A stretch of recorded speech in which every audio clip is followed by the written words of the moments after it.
Hey, it's Brian Iverson. This is my first podcast. I normally give reels and long YouTube messages, but I'm going to actually put them into a podcast. And so I can kind of keep track of where they're all going and send people directly here. There's a lot of you that are reaching out, a lot of you lately. And I obviously run an interesting lane because I got a very long backstory. Okay, so this is Carbonless, Sustainable Building. And this is podcast number 1, and this has to do with not necessarily mold.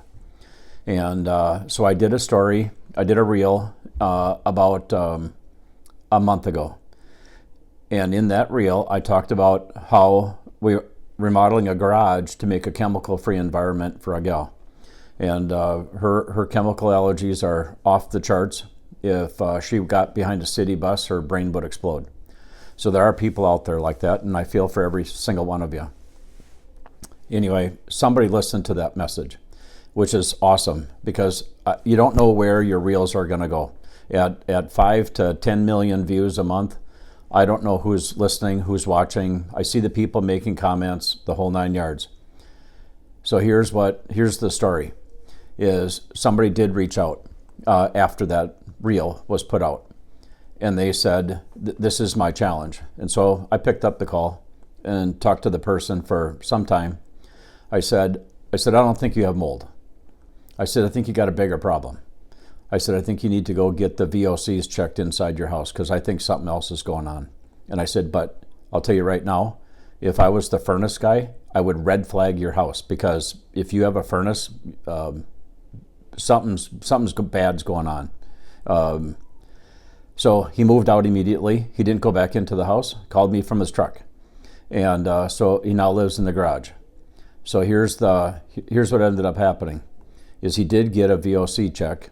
What they do is they put a 1 gallon can, stainless steel can. I think these tests run, let's just say it's $500. So for $500, put the can inside, leave it for 24 hours, and you ship it to an EPA certified lab. And then the results came back, and yesterday they got a hold of me. So I'm starting my podcast series because this stuff goes on. And so when I read the report, and I have the report right here. So kind of like, Greece, 1950s kind of thing. When you read the report, it's got nothing to do with mold at all. But you'd think that somebody was fixing their Harley Davidson in the living room, painting, because it's got everything you can possibly think of: acetones, chloroform, paints, paint thinners, you name it. It's in this house, and I don't have a fix for it. Don't think that Brian's going to help fix this, because that's not the case. But what I am telling you is that I reached out to somebody else who hired me as a consultant to help them, and so I'm texting her at the same time. And she says he needs to buy this filter. So I did start up an Amazon account so I can put some things over there, because I just got to help. I got to help you out. So if you listen to this, there is a filter over there. I know that's $399. It's a scrubber. Okay, and then there's another one over there. There's a couple of things over there, and I'll keep building that list out. And I'm out here to help you out, but I don't have time to talk to everybody. So I'm going to make podcasts, and I want you to come over here, and I want you to share the message, and I want you to subscribe. And eventually I'm going to end up with a sponsor over here, because the information that I know is unlike anybody else. So I'm going to tell you why I knew to ask one more question. So I have developed roughly 50 pieces of land. I have had stormwater permits. They're called SWIPs. Stormwater impact permits, where you take care of water and runoff and those kinds of things. And I've never had a violation, never had a fine, never had a callback. Always dealt with the DNR straight up. And so I felt really good about that. I have done some what's known as phase 1 and phase 2 environmental studies. So that's where you think somebody did something. Like you go into an old farmyard and somebody dumped all their oil into one spot in the back. Okay, that happens a lot. But at least your excavation that you got to take out might be 10, 20, 50 yards of dirt, and off you go. I have seen them. I have gone from a phase 1 environmental, and I've read them all. So you go from a phase 1, and if they find anything, you automatically trigger a phase 2. And then they try to evaluate how bad is your phase 2.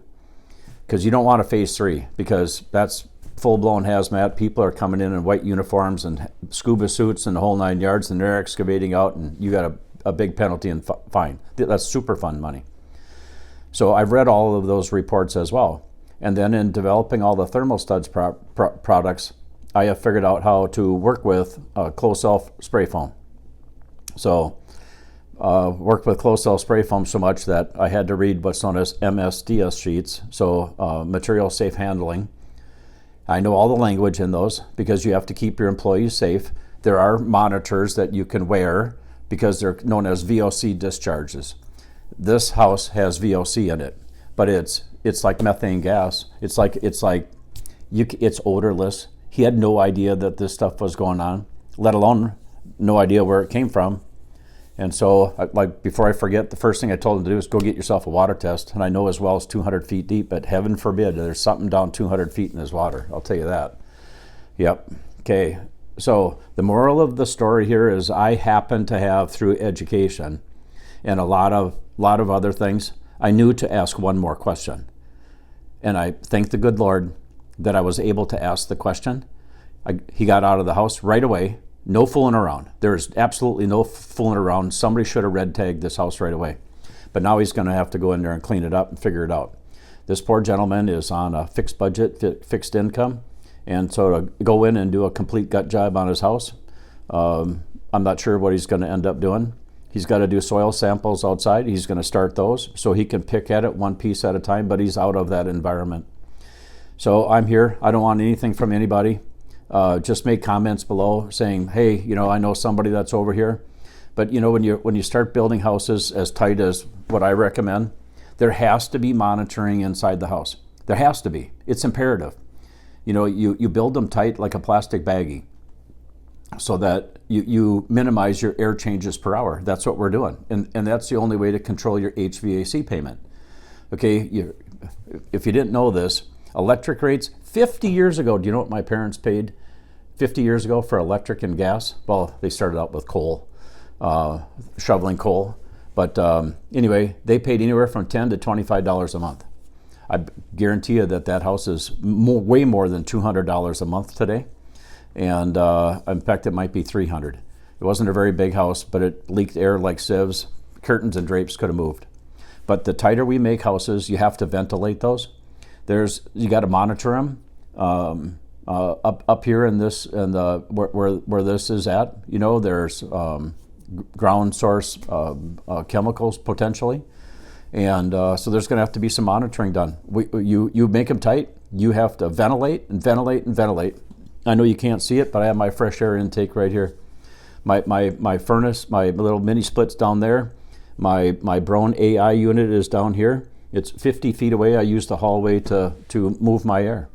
And I don't have to worry. I monitor my air. I know how good oxygen is. I know how bad oxygen is. Good grief, I made a fish house once so airtight that I waited till 3 candles started to flicker when I knew I was out of oxygen.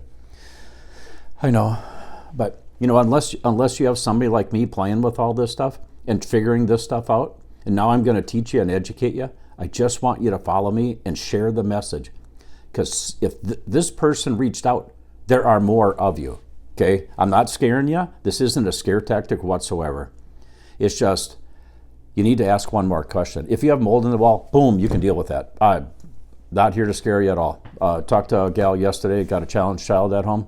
And I said, just have to fix your drainage around your house, get it all done. Go out, 8 feet, 10 feet, slope the ground like this, get the moisture away. You got to fix the cause first before you can fix the damage. So she's going to tear the place apart one at a time all by herself. And that's what I had another gal go do. She did the whole entire thing. Had to freeze dry some of the mold in order to get it to die. Okay, I'm Brian Iverson. I'm almost running on 10 minutes and I don't want to do that.